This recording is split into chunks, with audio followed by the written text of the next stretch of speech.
Oh, you want it recording? Yeah, so if you guys, when you talk, if you can turn on your microphone, that would be wonderful. Perfect. Okay. We can do introductions. Sure. Can we go around this way?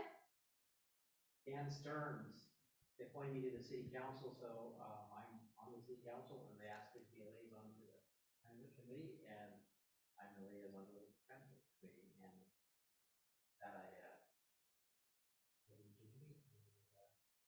the business there.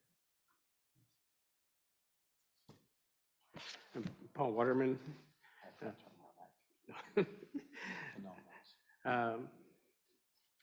Also from Canby, have a business in Canby, and my second time on the committee. I'm Adrienne Carlson, and I've been on the board for just a little bit.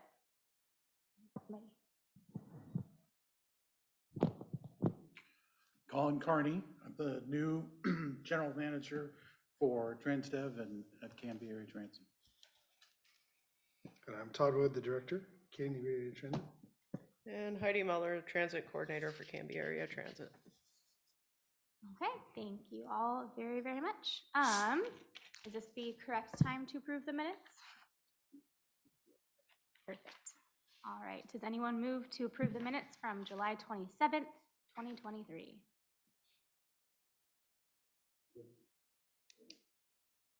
Do we have a second? I don't really think I'm on it. Yeah, there's only two of you. Well, then I second. All in favor, say aye. Aye. All opposed? Then the minutes are approved for July 27th, 2023. Next is to approve the minutes from September 28th, 2023. Do I have a motion to approve the minutes? Motion to approve the minutes. And I second. All in favor? Aye. All opposed? The minutes are approved. That was very productive. Okay, public comment. Do we have people on the Zoom call? No people on Zoom and no comment cards. Okay, then in that case, I guess we can move forward unless anyone suggests otherwise. Perfect. Okay, next on the committee business section is introduction of new committee members. I believe almost all of the committee, the new ones, are present, but That's a little frustrating, but yes. Mr. Waterman, you briefly introduced yourself. Maybe you could tell us why you want to be on this committee.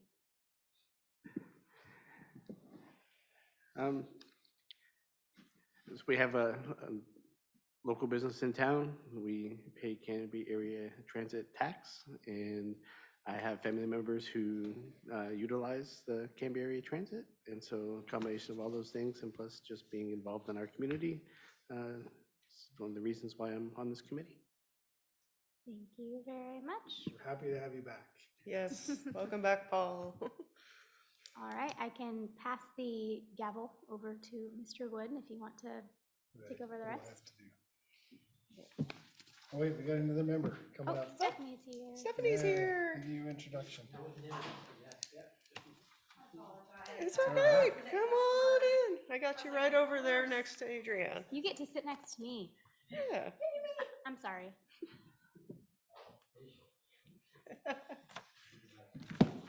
Really again, oh no, we okay. appreciate you making it. If you don't mind just introducing yourself. Yeah, just push the little button that says push, sort of a button. I'm Stephanie Boyce, Canby Transit. Oh, did you want more? Sure, tell us. Sorry. Speech. Speech. I appreciate the opportunity to serve in the city of Canby on the Canby Transit Committee. I'm Stephanie Boyce. I've been here for 18 years now in Canby, owner of Vitamin Plaza, working in the community. So I'm glad to be here. Thank you. Awesome. Welcome. Very good. Colin, do you want to tell folks a little bit about yourself? Sure. So my name's Colin Carney. I am brand new to Transdev as a company, so I just started. I'm in week 4 now as the general manager here in Canby. So I'm new to both this position and new to the company. I've been involved in transportation since 1995. Started out as a driver for a company called Greyline of Alaska because I wanted to take my summer off of college and go make some money. So driving and touring was something that I started with, intending to be a summer profession back in 1995. And now here I am still in the transportation industry. So I went from driver to trainer to dispatch to operations person. Most recently, I worked for Yellow Trucking. They went out of business after 100 years. And so a great opportunity to move back to transportation involving passengers was here in Canby. So I'm new to the staff, but excited to meet everybody. It's going, I hope, remarkably smoothly in terms of I've been trained by another staff member who came over from Yamhill to help get me rolling. And I think that we've gotten to the point where I'm going to be self-sufficient moving forward. I'm just excited to work with you folks too. Welcome. Thank you. Very cool. All right, Transit Master Plan. So this thing is finally gonna go. I think, Paul, we started talking about it when you were here. We went out for RFP. Adrian helped us as a member of the committee to review the RFPs, received 3 submissions. We ended up selecting Jared Walker. They went before the council approved it, 2 readings. 30 days is up on Monday. So as of Monday, we'll sign the contract and they'll begin their process. I am assuming they're gonna wanna talk with each and every one of you at some point to get your input. They may even wanna meet with us all before January. I don't know, I'll find out then. But what I will do is have Heidi send out some information about that and get your permission to share your email addresses with Jarrett Walker so that they can get in contact with you. Because they're going to want to start to set up community engagement exercises and such as that, and probably get your input on what types of things they need to look into. So we're excited to get this document done and figure out where to go for the future and find out what we should be doing, shouldn't be doing, and get a lot of input, hopefully, from the community. That's what we're hoping for. See what they have to say. Any questions? Not at this point. The Transit Master Plan, for those of you who are not familiar, I guess I should, it's just like a normal city plan. It is a overall view of the transit system, as well as a look at where we've been and where the trends are, where it's going, what would be in the best interest of the city. But more importantly, they do a lot of outreach to our citizenry and say, what would you like to see? What do you think works? What do you think doesn't work? And then they do a lot of technical analysis on our current routes, our current costs, structures, to determine what the best use of that is. And they give recommendations, and the council adopts that as a city's plan, part of a city plan. It is required for us for our grants. In order to apply for grants, we have to have a master plan that says that we are doing these projects. So for instance, with the Canby Loop, that was a part of the previous master plan. So I had to show them that this is a part of our plan. So we'd like the grant money to make this happen. And they said, great.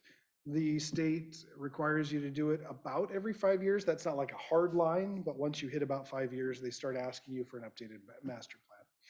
Our master plan is 80% funded by state grants. So I think the entire package is about $200,000. We will pay, it's not exactly 40,000, it's 39,000 something, and the state pays 151,000 something, somewhere in there, 160, I don't know. I know, I have it written down, so I don't have to remember. Anyway, it's about a 10-month process, so it's a long process. There's a lot of outreach, there's a lot of analysis.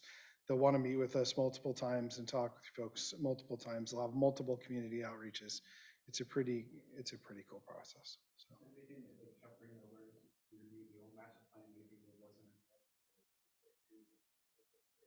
They'll look at, they generally start mostly from scratch, but they'll look at the only thing that wasn't addressed in the old master plan was Sunday service. And as I've said before, Sunday is incredibly expensive, and I don't know that the ridership would be there anyway. So, but that's one of the things they'll look at. A lot of this Sunday service, just like the Loop, was public input saying we really want Sunday service. First, it was Saturday service, then it was Saturday service, Loop. Actually, I think it went Loop, Saturday service, and then Sunday service. And so we've implemented each and every one of those as we've gotten the funds to do so. So I think that was the last piece of the puzzle. So they'll give us new ideas, new directions. We obviously, they're recommendations. They're not, you have to do this. We could do nothing in there. But they do really good analysis. Like they'll look at surrounding cities and say, you really should be reaching out to, you know, Wilsonville and, you know, teaming up with them and doing this, or you should be going to the college. Or, I mean, I'm just pulling things out of my, you know, out of my head. None of these are necessarily valid, but that's the type of analysis they do. And they'll show you the numbers for why they work or why they don't work. So, any other questions? What do we got next? The new building. This is I didn't do it. so for those of you unfamiliar, Canby Area Transit has rented property from Zimmer Enterprises since 2016. So about 7 years. What was originally a 5-year lease, we're actually in the process of renewing that lease. We purchased the property behind us in 2019. Well, we purchased some of it back in 2016. We purchased the remainder from Pioneer Pump in 2019. We've owned that property since then. The intention was to actually build the transit facility. We do have the lot where all our buses are right now in that location. And then outside of that, we have a healthy population of gophers. So what we did is we went out for RFP and we selected a engineering architectural firm, and they will do the design work for the building and the lots and figure all that out, you know, put all that together.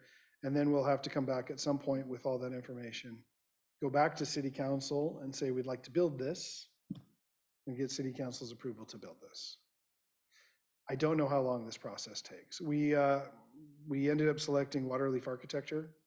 We've worked with them in the past. They're very good. And they've done some great design work for transit before. They've got a lot of transit background experience. That company's name was what? Waterleaf Architecture.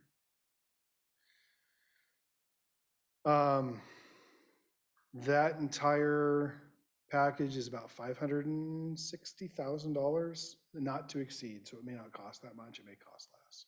But that includes all the permitting, all the architectural work, all the engineering work, meeting with the various city and like the planning council and stuff like that to get everything through so that we can then go out for bid, and then building all the RFPs to go out for bid for the building. We have about $3 million in cash for this building that's been saved up over a number of years. And so I don't know what is needed after that. Maybe nothing, maybe $1 million, maybe $1.5 million. I have no idea until we get the final numbers. 3 years ago, I would have told you, yeah, we'll easily build this for that. I can't tell you that today. So no idea. I know, it's shockingly amazing. So, questions on that? That contract gets signed the 1st of December and they'll begin that process. I have involved in that process, obviously Heidi. I have the city, what is he, facilities director? So, Dustin, yeah. Myself, Melody will do all the note-taking work and stuff like that. And then I'm probably have Jerry involved as well, the public works director, since those folks have to take care of the building once it's built. Questions? You're welcome to me. I'll be very honest. This is a completely new process to me. I've never built a thing in my life. So I have no idea. I'm hoping that this will be, Jerry's done it, Dustin's got some experience, and then Waterleaf will help, kind of help. So if they feel you need to be involved, let me know. If you'd like to be involved, happy to include anybody who'd like to be involved. And I'm also very willing to keep you updated on the progress. Can't imagine it's going to be very fast, because design is a slow process. That actually sounds really good, but no, this is, it's a lot of number crunching on their part where they figure out, I think, if I remember correctly, the first thing we actually have to do is a geological survey to find out, what's down there, other than gophers. So. Who are the individuals who are involved in choosing Waterloo? That would be Heidi. She was the transit technical. Melody was the, I always call her the, I don't know what the name for it is, but she's the one who goes through all the proposals and determines whether or not you met the requirements of the proposal. Dustin, and then we use Dave Connor. Dave Connor is the city's project manager. He manages a number of projects, including the wastewater project and other projects throughout the city. So he's got a lot of experience in the engineering side. I did not score them personally. I've worked with at least one of those firms, and I feel like I wanted to be on the scoring. So, questions? Other questions? No? Oh, well, honestly, I was hoping there would be more new people, because I do this every time. So really, it just boils down to Stephanie. You're the newest person here. So this is. Well, some think- stuff is updated since Paul's I been think here too. you're the only person who's never seen this presentation I have not. before. So- You are correct. So, And I felt a little ignorant because I was like, because I feel like this is an ignorant question, but because I'm new on here, yeah, I that's- actually had thought, so why are we moving? Why are we building a facility why are we leaving the old facility? we don't own the facility. It's a rental. Don't own it, it's rental, we want a permanent. Correct. And it's also, we have, no, please ask any questions you like. I felt like that was like an easy one, but. Yeah, no, it's good. Yeah, the original building that they were in there was a little building behind Cub before, back down here. Where Dahlia is. Yeah, Well, you're down there. we are now, yeah. So when they sold that and built this, they displaced the transit altogether, and transit ended up renting. And the original idea was they would rent for 3 to 5 years and then move. And Bob has been very generous to let us continue to rent, and he's even renewing our lease again.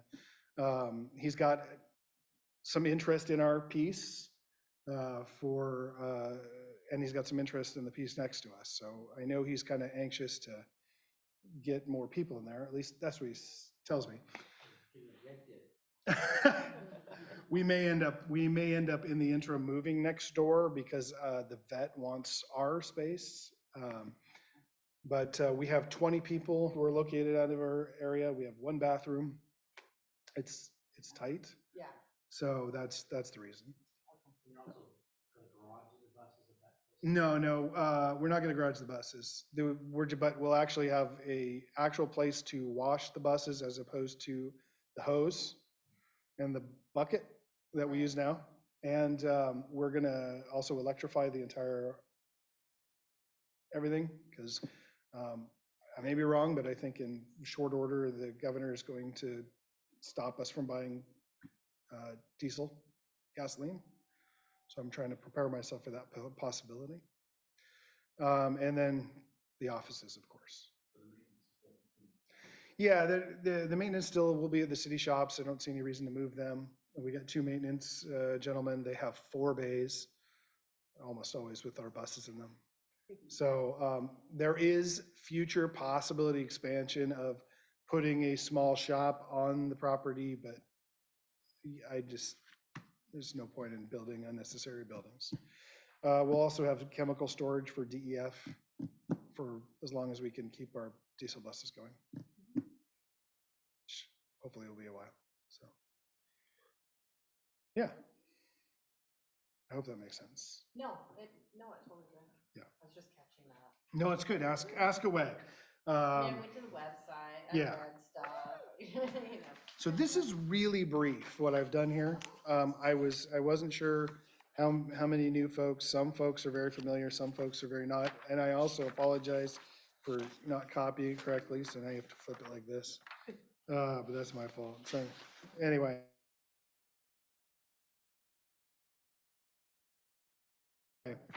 So if you go to the first page, there's historical dates. Basically, I'll give you all the basic.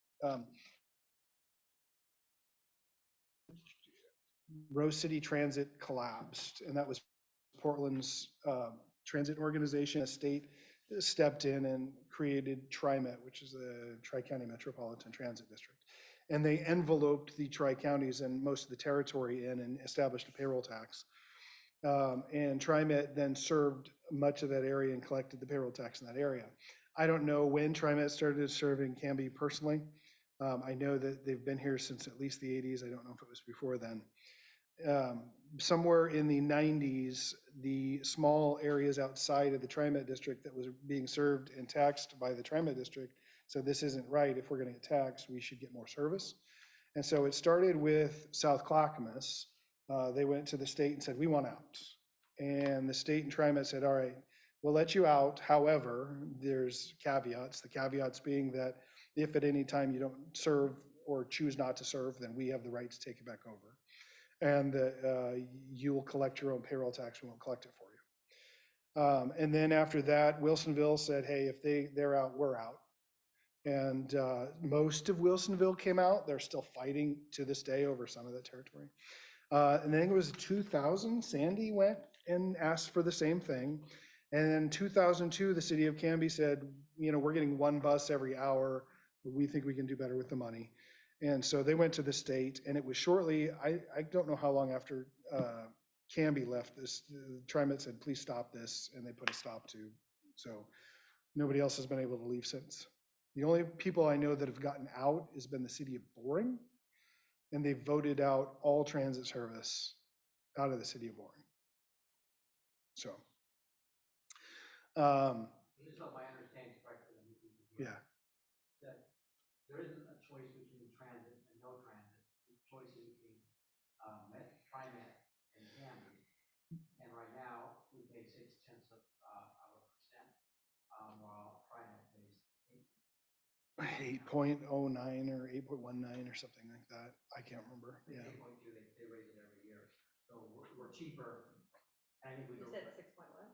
Six. 0.6 6 cents of 1,000. Yeah. You And get that- 0.6%, so that's like $6 every 1,000.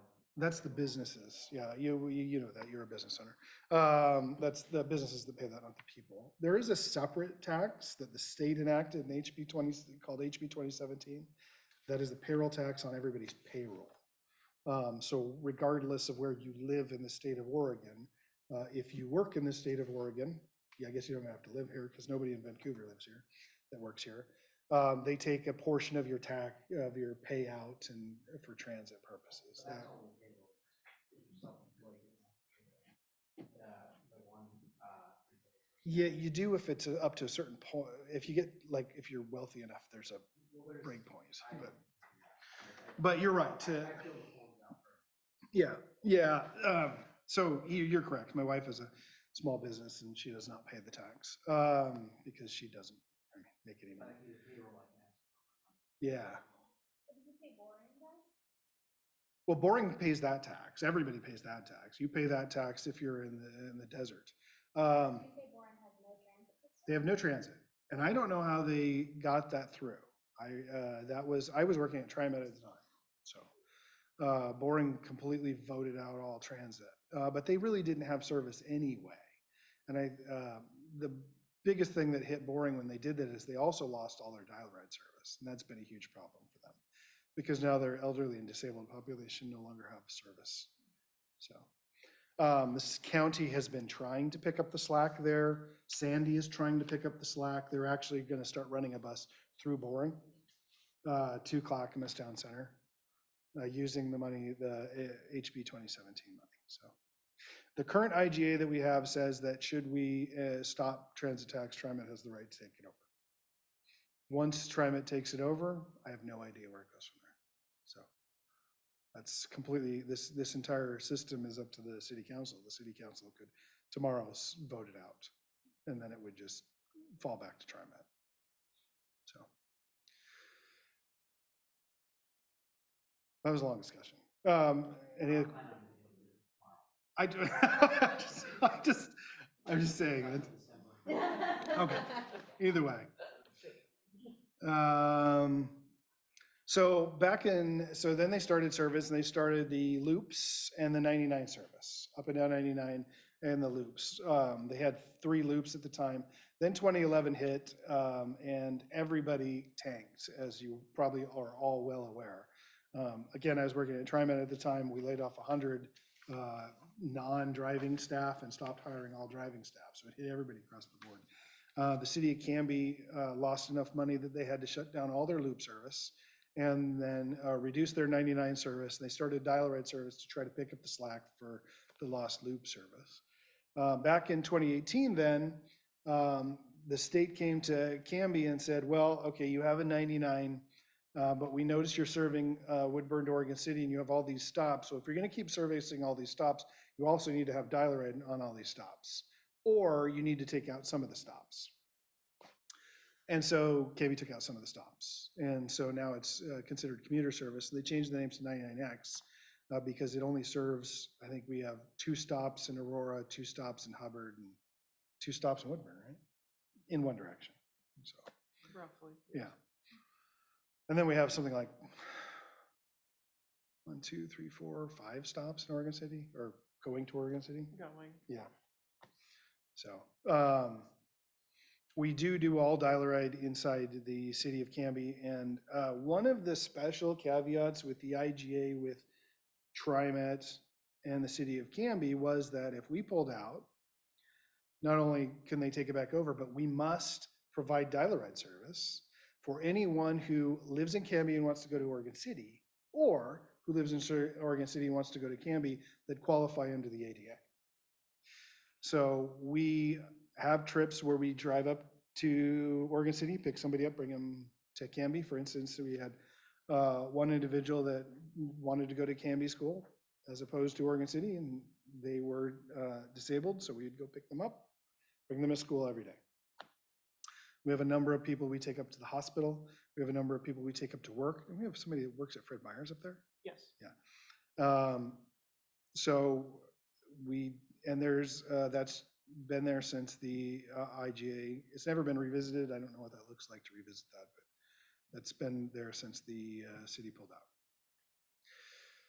2019, HB 2017 dollars started to appear. That's the money that comes out of your paycheck. And the board at the time, this advisory board, wanted Saturday service. So HB 2017 money is a strange pool. So the way the law is written is, yeah, it's okay. Have a good night. Practice singing in a choir. Oh, you can sing for us if you want to practice. All right. Have a good night. So the HB 2017 money is a strange pool of money. And the way it's written is if you work in an area where there is what's called a qualified entity, all money goes to the qualified entity, and the qualified entity's job is to distribute that money as HB 2017. It's called the State Transportation Improvement Fund, but it was a legislatively passed bill in 2017. In our area, TriMet is the qualified entity. So all monies for anybody who works in the Portland metro area in any of the 3 counties goes to TriMet. So the state collects the money in this area.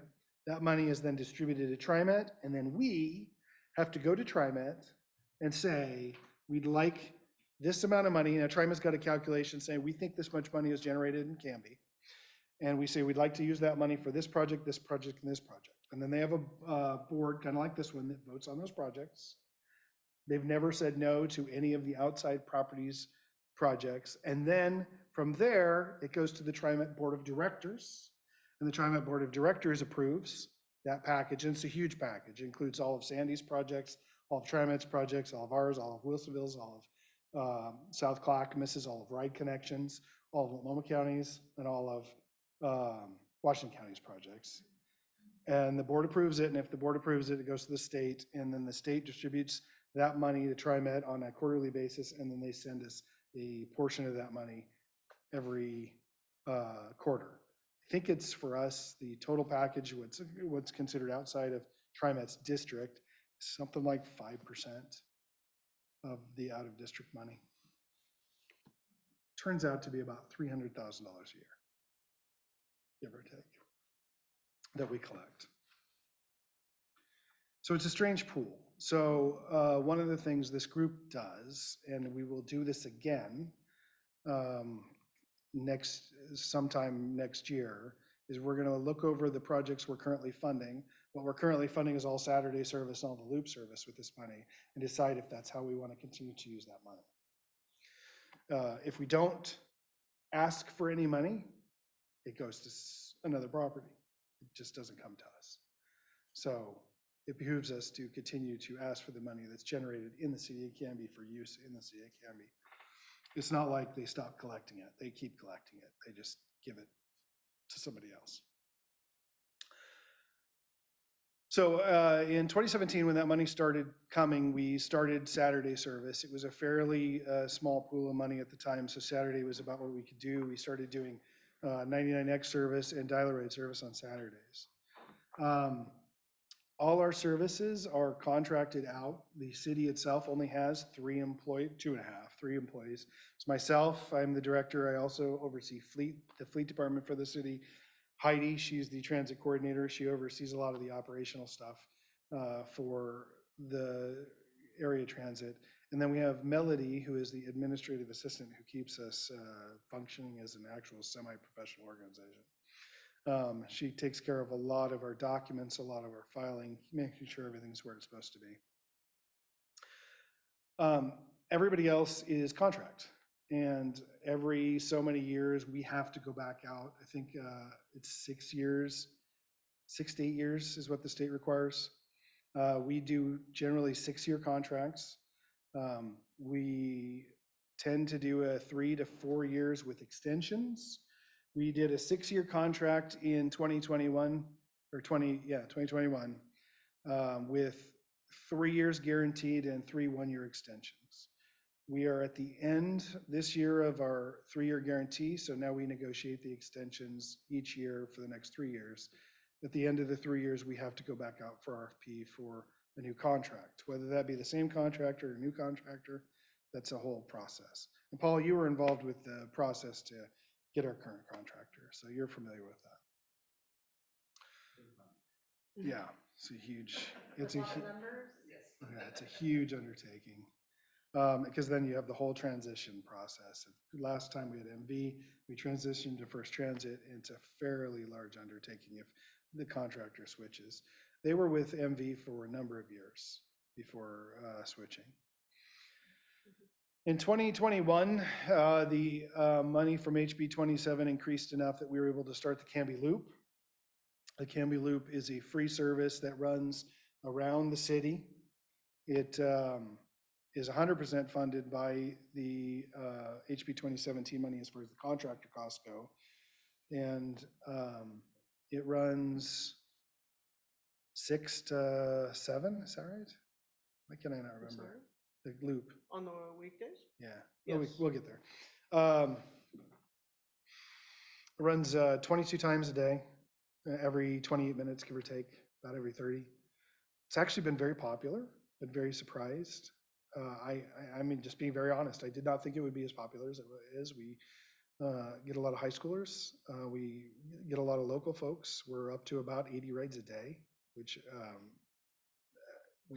when I started this process, I was very honest with my boss. I didn't know how many people would actually ride it, and a lot of people ride it. It continues to grow. So it's been a very popular service. And then last year, we did some work on our 99X schedule to try to make it more efficient. We have some more tweaks to do on that one. It's better, but it still needs some more efficiency. We ended the shopper shuttle. And the reason we ended the shopper shuttle is because everybody was riding the loop and we saw very few folks on the shopper shuttle. We only had a handful of people that were upset about it. Every single one of them qualified for dial-a-ride, and that seemed to solve most of that issue.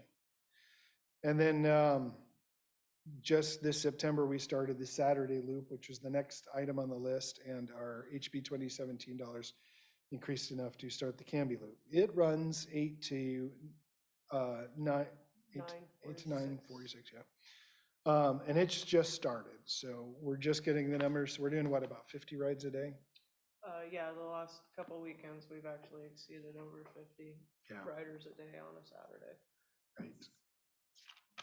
I spelled buses wrong. Anyway, whatever. Yeah. And my dots are all over the place. I'm really good at this. We have 17 buses, something like that. Yes. 17 sort of working buses. The 3 Gilligs are the longer buses, the bigger buses you see on the 99 side. Our box are 28 footers. They are usually used for the 99 and our loop service. The rest of the buses are generally used for our dial ride service. Then we have 1 van that we use for dial ride service. We have 1 Ford Transit that we use for dial ride. And there's 1 Impala that I make Heidi drive because it's the worst car in the fleet.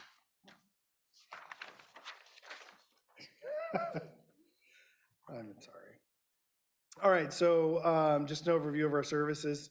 We have the 99X. Fare is $1 except on Saturdays. We don't charge fare on Saturdays. Runs from Morgan City all the way to Woodburn, Monday through Saturday. Our dial-a-ride service, that is for elderly and disabled mostly, people who otherwise can't use our fixed route service. It's $1 per ride. So if you go to the store, it's usually $1 there and $1 back. And we go curb to curb.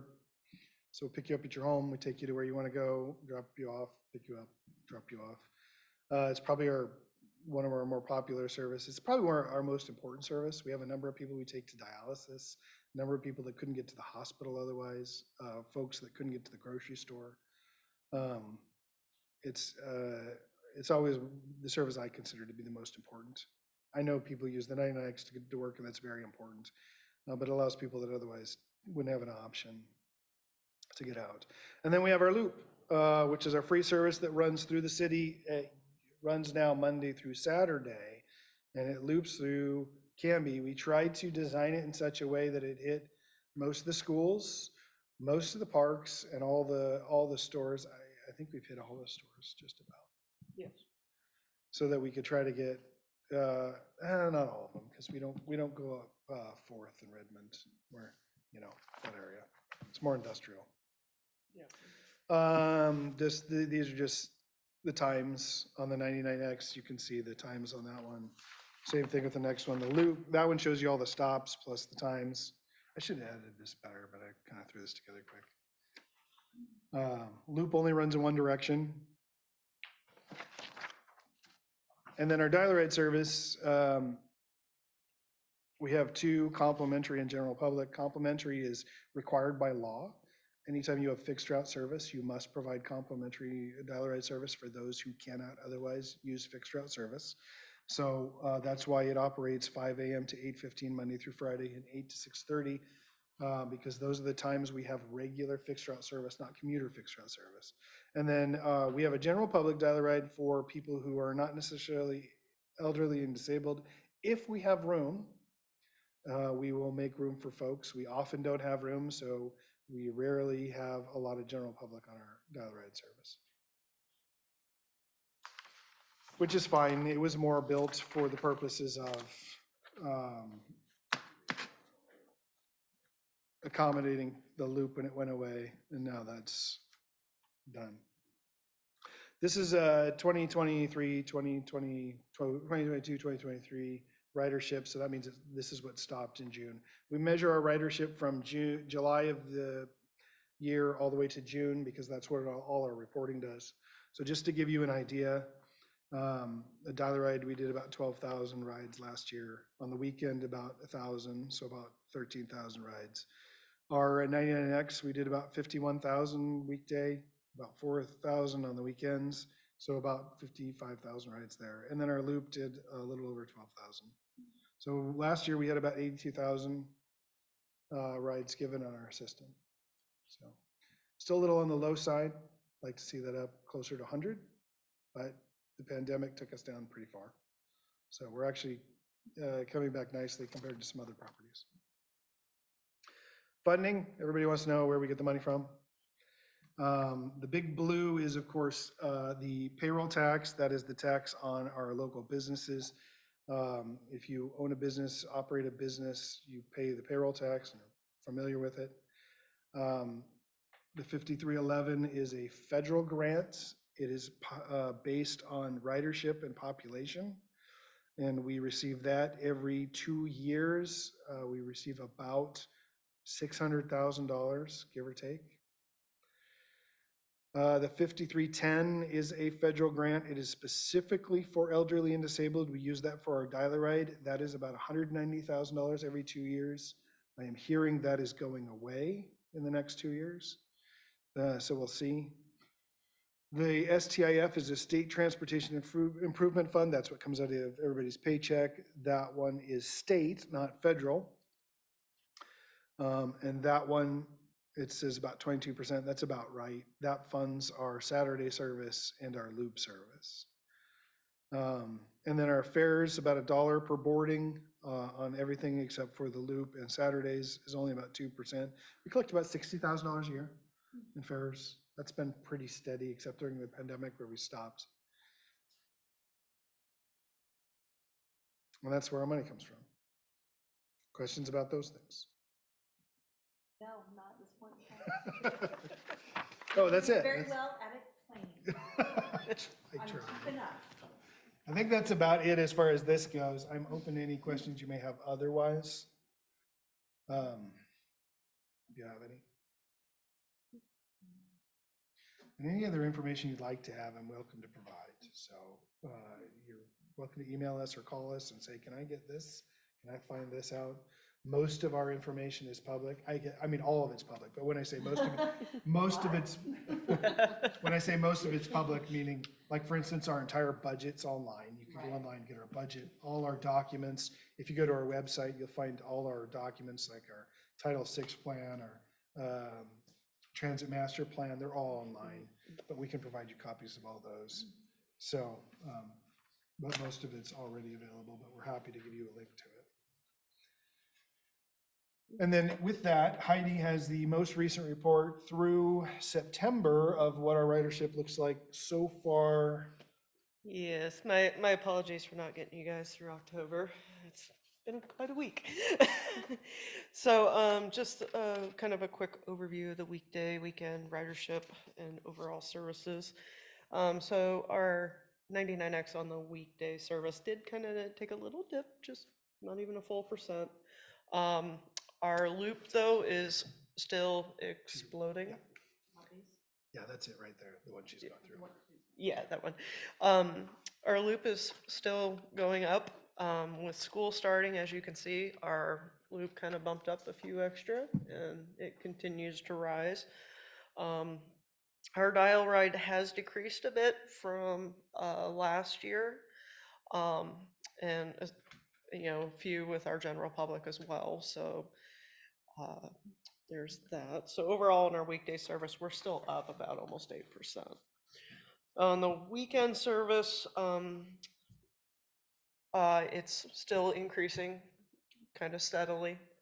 But with the Canby Loop starting, I am noticing it's kind of just leveling out at this point from at least the numbers I'm seeing in October.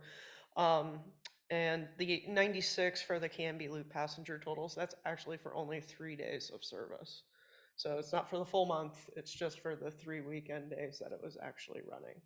So we were actually averaging about 32 people, 32? Yeah, no, yes, yeah, math. 32 people a day, if you want to break it out evenly, on the loop as it started. But we are seeing about 50 or more at this point. And then our Dial-A-Ride service has greatly increased, if you can see, on the weekend service. So we're overall on the weekend, we're getting up about almost 39%. So overall, our percentage of riders and service is going up to almost 10%, about 9.8.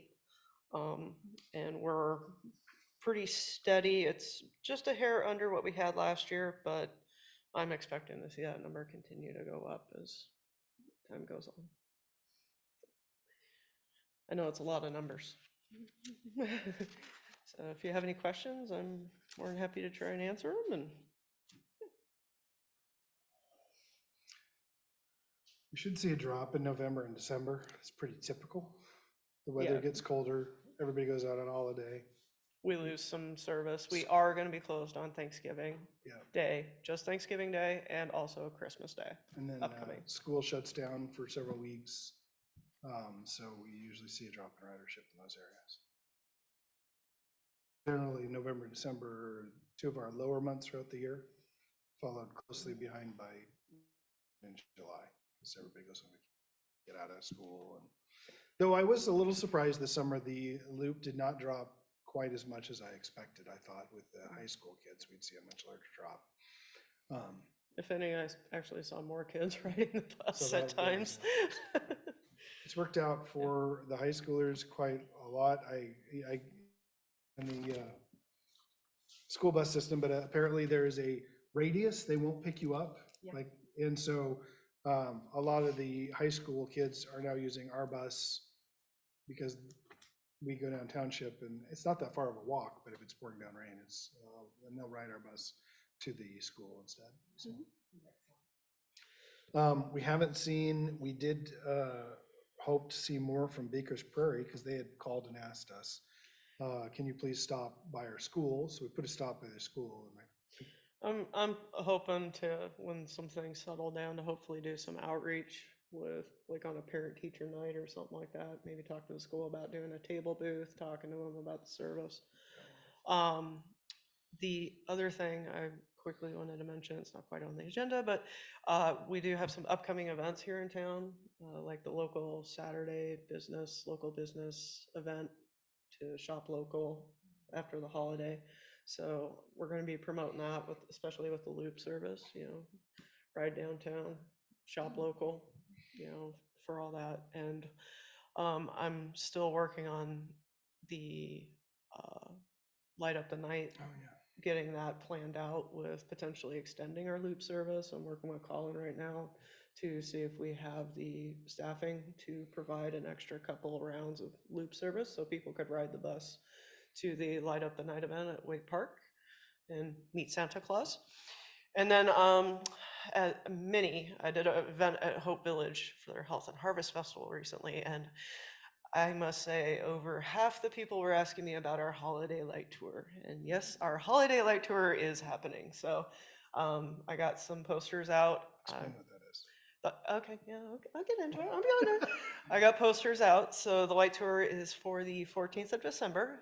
You do need to sign up for it. Basically, we come pick you up, and most likely me, in a very, very big bus that I decorate with lights and pretty stuff. And we take you around town to a bunch of neighborhoods that have holiday lights up. I try to hit a good number. I can't make every single one, but I try to meet all the library contestants for the library light contest. And we just do a nice loop of town. I got Christmas music playing in the bus. And then we come over here to City Hall for a brief minute, have some hot cocoa and some treats, and people can learn about the service, meet other people, and then we take you home.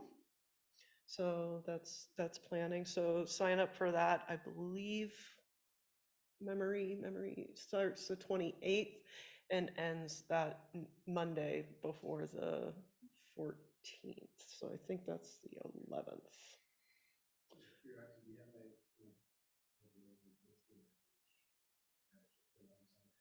For the holiday light tour, we had, God, did we have 30? Yeah, I think About so. 30 last year. And at the Hope Village event, I'm expecting them at their location, just them, to probably fill our 35-foot bus. Yes, we might need a second bus. this Yeah, year. I'm probably gonna have to arrange a second mode of transportation. No, that's actually a free service that we just offer. Heidi drives, or I drive, or Melody and I, if Heidi's driving and we don't need a second bus, Melody and I set up the room and get everything. It's It's a community event that we like to provide to the citizens. anybody's welcome. We mostly get our elderly folk riding the bus to see the lights, but it's been done forever. There was a short period where it wasn't done because of COVID. But it's always just been, we've got a couple of community events we do. That's one of them. We also participate in the parade. But, yeah. So that's just some upcoming stuff that we're hoping to do a lot of promotion for, to get people to shop more local and kind of support you guys, since you guys support us. That's all I got, unless anybody else has any questions or anything. Oh, and you're all welcome to come join us. Have hot cocoa and pastries and stuff.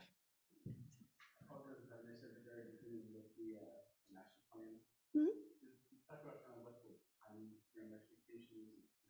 10 months.